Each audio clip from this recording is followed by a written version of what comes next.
Good evening and thanks for joining us tonight for 23 ABC News at 6. I'm Jessica Harrington. Tonight's top stories. A devastating loss for a local family. A young mother dying during childbirth at Bakersfield Memorial Hospital. Her family explaining what they believe went wrong. And we're continuing our coverage of tonight's Fair Board meeting. The details of what happened during the first meeting of the year. Allison? And a weak storm will be passing through our north tomorrow. I'll let you know what that means for an increase in winds right here in Kern County when 23 ABC News at 6 starts right now. Live from downtown Bakersfield, 23 ABC News at 6 starts now. Good evening. A family is devastated at the loss of a young mother who died after being admitted into Memorial Hospital here in Bakersfield. 23 ABC's Alex Bell spoke with the family earlier today, who says she is still traumatized from the events. She joins us now in studio with more on what that family's saying. Alex? Jessica, according to her family, Sabrina De La Rosa was a healthy mother of 3 who was just about to give birth again.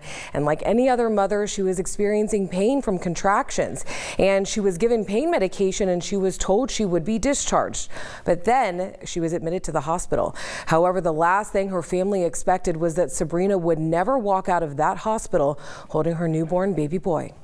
No, Sabrina was still being her joyful self, laughing and joking, showing no signs of distress or anything. Sabrina De La Rosa was admitted into Bakersfield Memorial Hospital last Friday. According to De La Rosa's family, who was with her in the hospital, the nurse told them her OBGYN, Jason Hillwell, approved the pain medication that was given to her. According to the family, De La Rosa was first given a shot of pain medication, but the family says the nurse never disclosed what medication it was. And at the time when she started the injection, Sabrina began screaming because it was hurting her.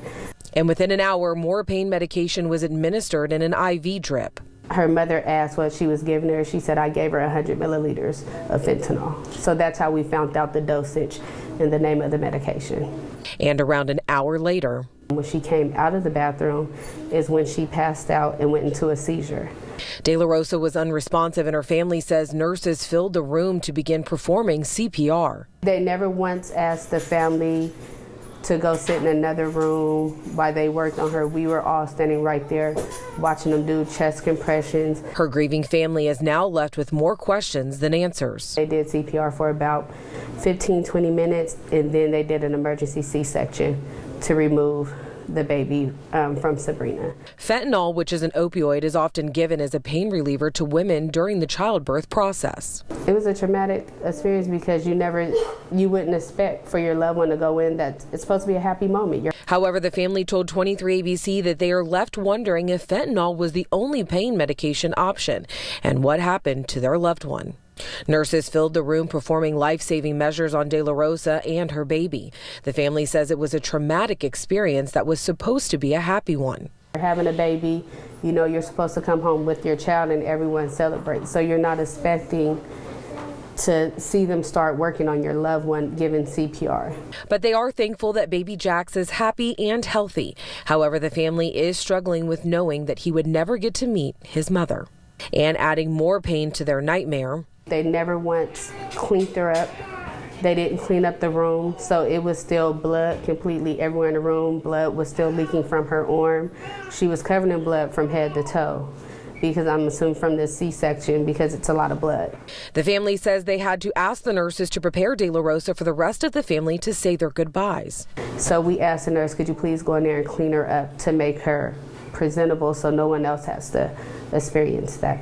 The hospital did release a statement that said safety and patient care are our highest priorities, and the case is currently under review. Consistent with patient privacy laws and hospital policy, we do not discuss the specifics of any patient's care.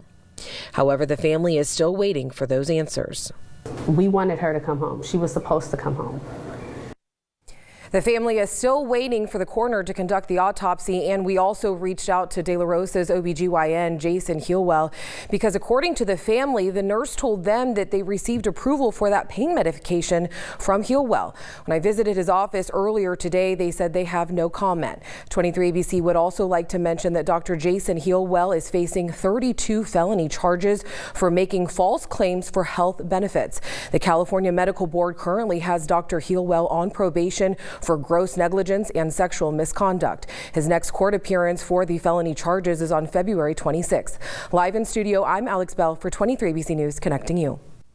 Alex, thanks for that tough story tonight. Well, tonight, the Kern County Fair Board of Directors met for the third time since allegations surfaced that the fair misused hundreds of thousands of dollars and violated multiple state laws. 23 ABC's Austin Westfall joins us live from the Kern County Fairgrounds where the meeting was held tonight. Austin, what can you tell us about that meeting this evening? Jessica, the Fair's Board of Directors has only met twice before tonight, and both times they were met with several frustrated citizens who wanted answers about that state audit. Now, typically, these board meetings start out with public comment, and that public comment has started pretty fiery. People stand up, they ask the board questions, and tonight's public comment session started out and it was fairly tame. In previous meetings, as I've mentioned, the public comment portion was stacked with concerned citizens asking the board about the alleged misuse of funds, but when it was time for the public comment, not even one person stood up. They just blew right past the public comment portion because there was nobody there to speak out.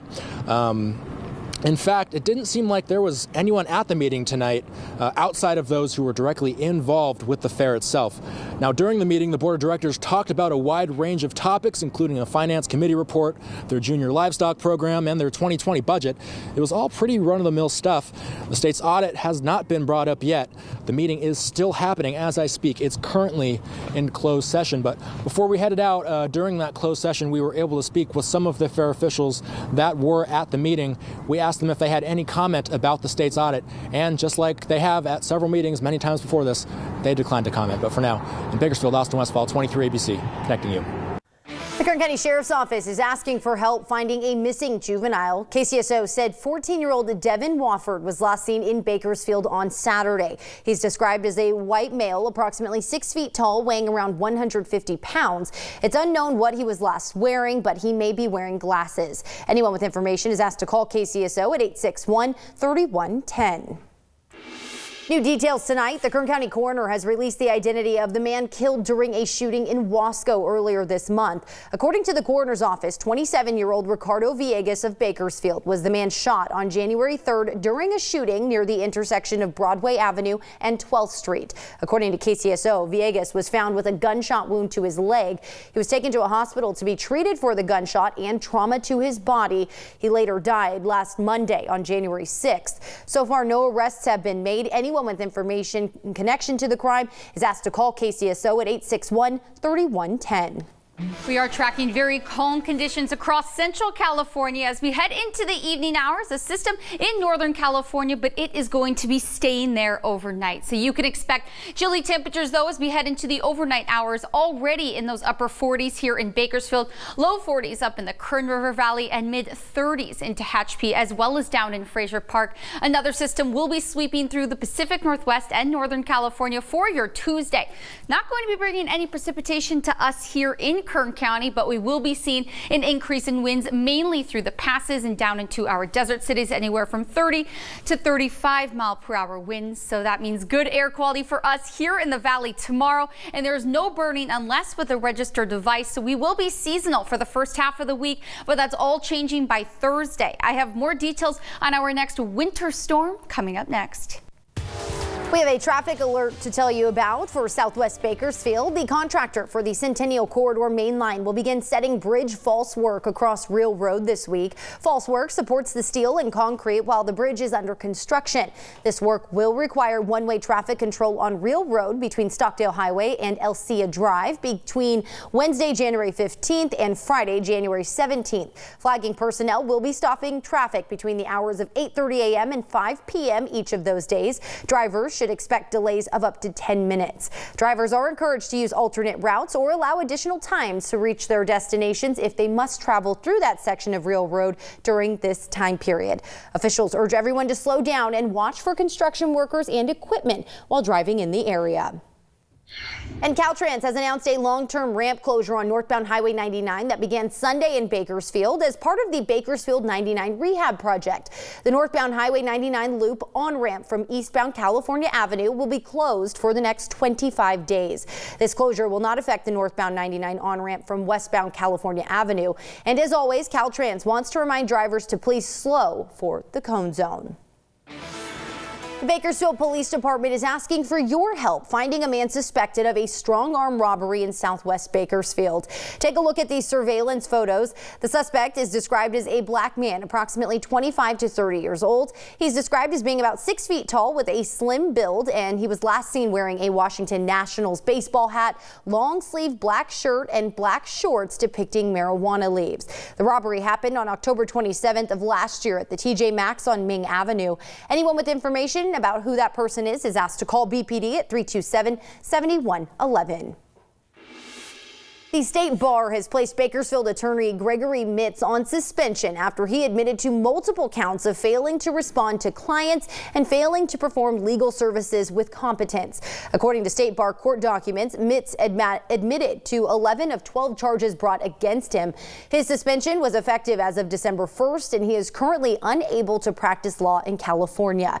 The charges stem from 3 clients he represented, including one instance where a client claimed he paid Mitz $40,000 in advance in attorney's fees to petition for writ of habeas corpus. Mitz failed to file the petition in a timely manner, then failed to respond to the client's 11 written inquiries. The suspension is set to last 6 months. Mitz was also ordered to take and pass the multi-state professional responsibility examination administered by the National Conference of Bar Examiners.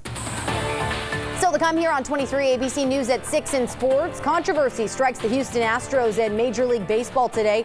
Coming up, Carrie will break down what happened and how this may impact Dodger fans. Allison? And you can expect chilly temperatures overnight in the upper 30s, but near seasonal tomorrow. Just how long these conditions will be lasting is coming